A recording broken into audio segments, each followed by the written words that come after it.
Welcome back to the Torque Test channel. Let us start by saying this is not the video we planned on making. On our last episode featuring a Ridgid, we did the original 5X impact a bit dirty by using this old 2 amp hour battery that we got it with. Here's a clip from that. I just can't do it, Captain!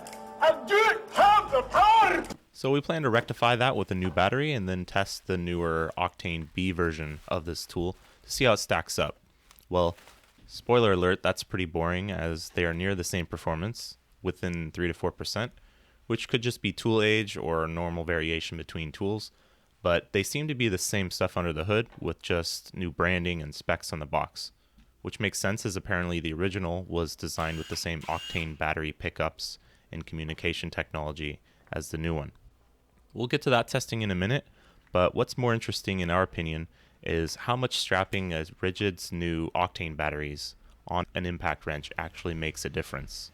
And it may not be the size of Octane battery that you were thinking either. When we went through the entire lineup of Milwaukee's M18 batteries in episode 18, we saw some good differences on the curve, but peak potential being between 6-7% of any two batteries, nothing earth-shattering. But if you remember, we made this disclaimer. Now this whole explanation comes with a big asterisk. That asterisk is, this is all true if the baseline battery you're comparing it to is adequate to meet the full potential of the impact mechanism that the brushless motor is attached to. And the XE 5.0 battery from our tests and others we've seen was already a quality power source. If you're starting with something that was maybe already subpar, then skipping a whole generation of tech and making a huge improvement, that's when you'll see an actual large improvement in our estimation. So when it comes to Ridgid, after some testing, it appears one or all of those things that weren't the case with M18 may be true here. One, the previous generations of Ridgid batteries could be hot garbage, maybe. Two, the batteries in previous tool generations could communicate with each other about as well as a young Helen Keller. And three, the motor and hammer mechanism could be so oversized that only a high current capable battery pack can bring all the boys to the yard. Either way, we just count the torques here, we don't make the tools. So as some background testing, we borrowed a friend's new 6 amp hour Octane battery and purchased a 3 amp hour battery to keep the added cost down on this more budget friendly category, to do some testing in anticipation to revisit this video. The 6 amp hour made a lot more beans, but what was surprising to us is the 3 amp hour made just as many beans on all the tests and oftentimes more. We were able to find pictures and examples of what's in a 6 amp hour and 9 amp hour Octane online, but little to no confirmation of what's actually inside this 3 amp hour Octane. So let's dive into that. So disclaimer, we sort of hate batteries. Don't get us wrong, we love cordless tools. It's just that there's a dozen different batteries for every impact we buy. When we test an impact from this channel that's an error, we just throw it on there like any other one. We don't have to worry if the battery's topped up before each run, and lately it's more like making sure we have the Primo Deluxe battery with Big Mac sauce we're supposed to be using to get the numbers written on the box. And don't get us wrong, we don't blame you guys for a second for bringing that to our attention in the comments. It's really the manufacturer's fault for not making it clear what battery we need to use for its advertised performance and what battery would just be sort of like nice for additional runtime. So we aren't going to dive into every battery ever made by every brand, but this one, the Octane, this one ended up being much more interesting than the two mid-size Ridgids we planned on simply showing you today. So first thing that's sort of different about this battery is that it has Bluetooth. It can talk to your phone and let you know its condition, temperature, battery percentage, number of charge cycles, and total battery use time. It's sort of gimmicky, but also sort of trick, and useful to people like us at least, but for you, you'd probably have to decide that. But let's open up, as promised. You pop open these two bolt covers, and then there's 4 small tamper-proof torque screws to remove. Once you get the top off, it reveals this massive PCB. Between the capacitors, wireless chip, brain box, and sheer size and complexity of this thing, I think you'd have a hard time taking it through security and convincing them it's not actually controlling some type of predator drone or something. If Ridgid's previous batteries were Helen Keller, this one's basically Vision from Marvel. But more to the point of this channel, check out those cell sizes. Throwing a caliper on there, these aren't no 18650s like found on a 6 amp hour and 9 amp hour Octane. These measure 73 millimeters including the case. That's a lot longer than the 65 millimeters that you find on 18650. And at 23.6 millimeters, it seems these encasements could only be for the width of a 21700, like found in the Milwaukee CP 3.0 high output. And considering it's made by TTI, both of these, it's probably a safe guess. As we found in episode 18, the 21700s TTI puts in the new 3 amp hour pack deliver the goods when it comes to amps, peaking at above 40 amps, and that means it can deliver 2 to 2.5 times the peak amps as a standard 18650 cell with less voltage drop. So you'd need twice the amount of cells at least, which is what the 6 amp hour does, in order to keep up with this 3 amp hour battery. And in short bursts, which we found, it may actually favor the smaller battery. This highlights something many cordless tool users overlook. Amp hour ratings written on the side of your battery are just capacity ratings. Saying you need to strap on a higher amp hour pack for more power is comparable to pulling up to a Ferrari and saying, Nice car. 20-gallon gas tank, pal.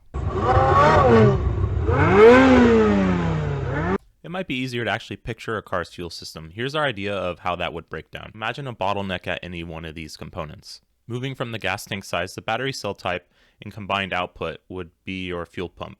A bottleneck here means that full throttle, you're starving the engine, and it can only make so much power at 100% duty cycle.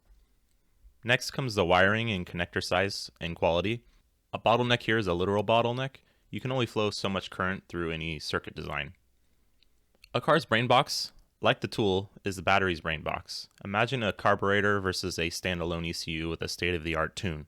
That's the 2 amp hour battery we were using versus this Octane.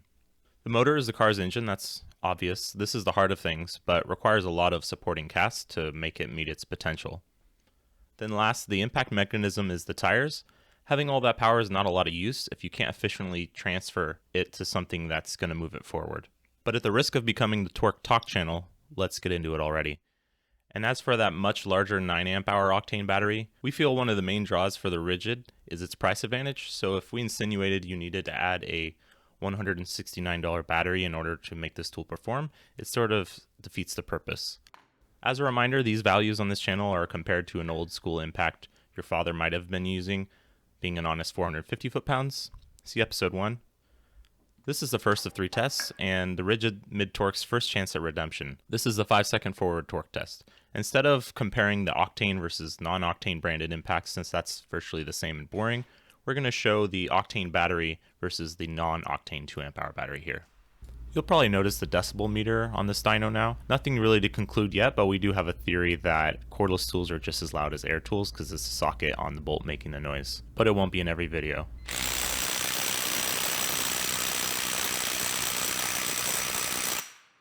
So the cells in this Octane really make it shoot up, 260 versus 160 in this case. And you'll actually notice that at 2 seconds, this Octane battery is making more power than the regular 2 amp hour did in its full 5-second run. Next we have our 10-second in reverse test. It's called max torque. So here's that.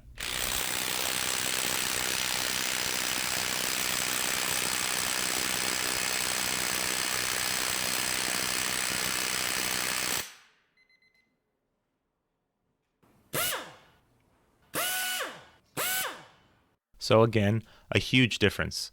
These two batteries are on the exact same tool, in this case on this graph, ending up at 301 versus 236. Most people are using this tool 10 seconds and under, so this is definitely a difference you'll be able to feel and see, which is not really the case for Milwaukee in our opinion. Our last 15-second best case scenario test, which is also in reverse, really drives this point home. Let's take a look at that.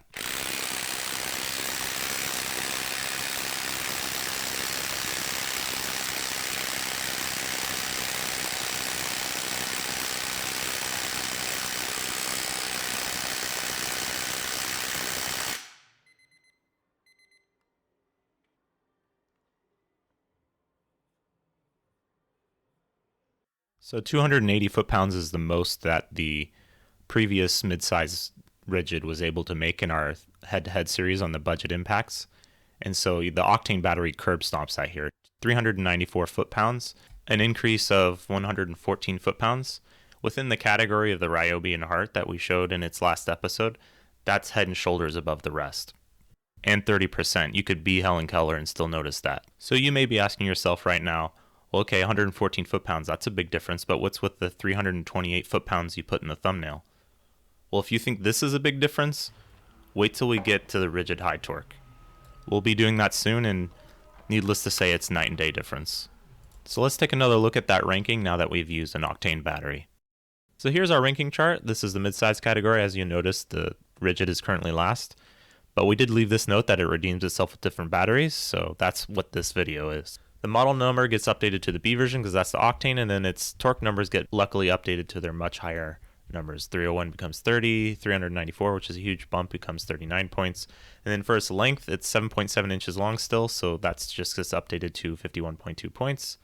And then for its torque claim, that also gets updated to 485, which is the new Octane version, but it still maintains 81% of its torque claim.